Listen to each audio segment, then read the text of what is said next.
بسم اللہ الرحمن الرحیم۔ میں نے کہا یا اللہ تیری مدد کیسے ملے گی؟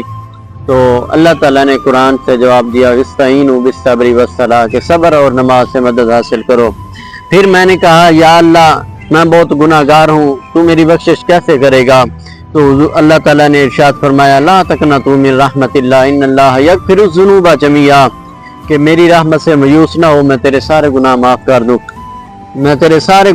کر دوں گا۔ پھر میں نے کہا یا اللہ تیرا قرب کیسے ملے گا؟ میں اکیلا ہوں، میں تیرے قریب کیسے ہوں گا؟ تو قرآن سے جواب ملا کہ میں تیری شہرت سے بھی زیادہ قریب ہوں۔ پھر میں نے کہا یا اللہ میرے دل کو سکون کیسے ملے گا؟ تو اللہ تعالیٰ نے فرمایا کہ بے شک الا بذکر اللہ تطمئن القلوب کہ میری یاد میں ہی، میرا ذکر کرنے میں ہی تمہیں سکون ملے گا۔ پھر میں نے کہا یا اللہ مجھے کوئی یاد نہیں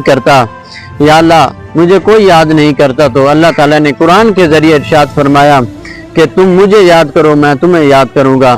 دعا ہے کہ اللہ تعالیٰ ان چیزوں پر عمل کرنے کی توفیق عطا فرمائے۔